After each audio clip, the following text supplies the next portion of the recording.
Hai semua, Assalamualaikum dan salam sejahtera.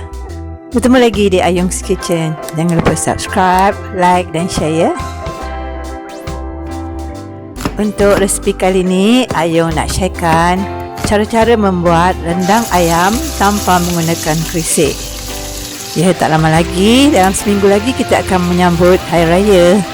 So, pada sesiapa yang nak membuat rendang tanpa menggunakan krisik, kita boleh cuba resepi ni. Amat sedap juga, setanding dengan rasa rendang-rendang yang menggunakan krisik.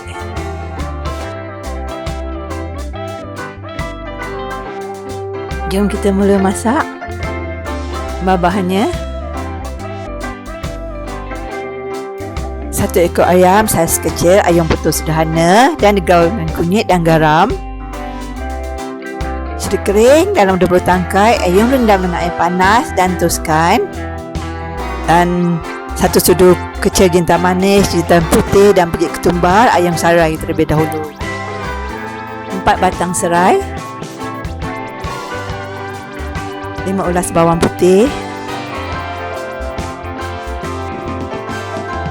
1 inci lengkuas dan halia, 2 inci kunyit hidup, 2 biji bawang besar, 4 sudu besar rempah kari ayam, 1 sudu kecil garam, sedikit serbuk perasa kalau suka, 1 sudu besar gula pasir,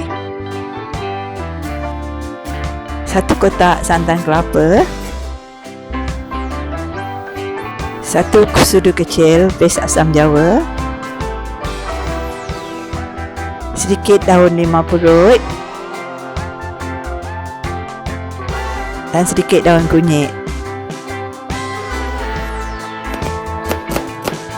Untuk bahan-bahan kisar: bawang besar Ayung potong kasar, bawang putih juga Ayung potong kasar,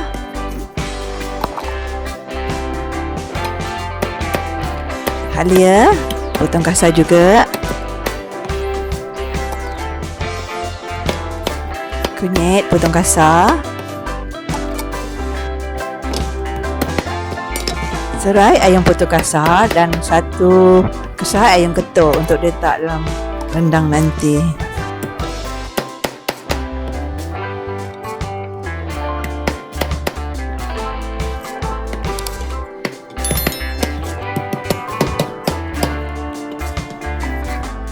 Masukkan cili kering dan jintan manis, jintan putih dan biji ketumbar sekali.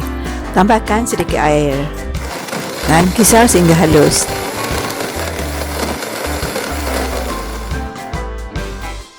Daun kunyit dan limau purut kita gunakan di akhir masakan untuk memberikan aromanya. Kita gunting halus. Mula-mula Ayung goreng ayam terlebih dahulu supaya rendang kita tahan lebih lama.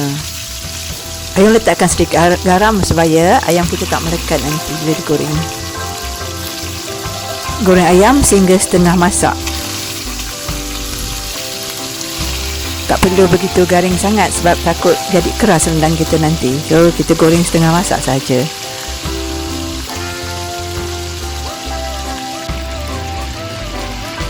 Balik-balikkan ayam supaya garing bahagian luarnya saja.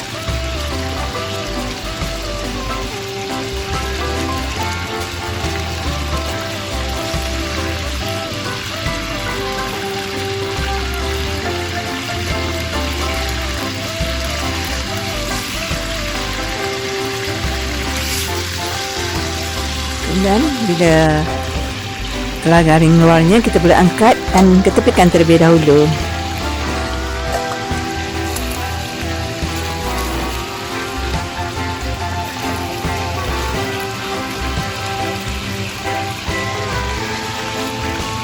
Kemudian dengan menggunakan minyak yang sama, kita boleh tumiskan bahan kisar.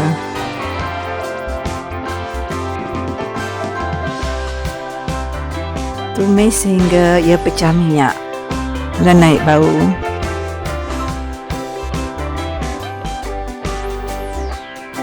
Masukkan serai yang telah kita ketuk tadi.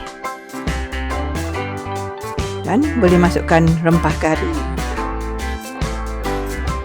Saya yang gunakan rempah kari daging.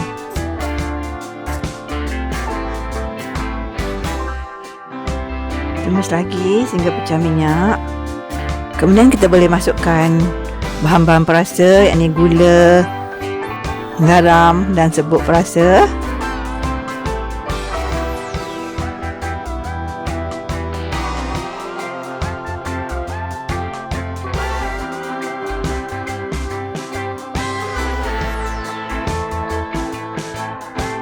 Dan masukkan ayam yang telah kita goreng. Dan kita gaul rata.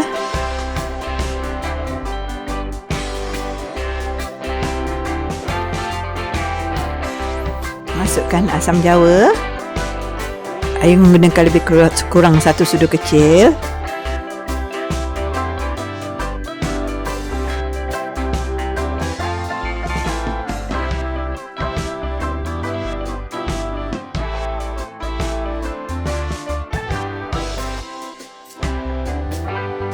Dan kemudian kita boleh masukkan santan. Saya menggunakan 1 kotak santan saiz kecil.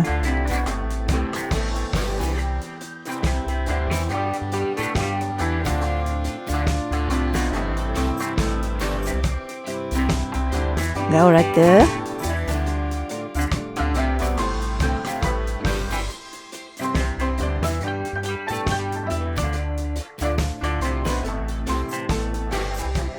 Biarkan rendang kita merenih.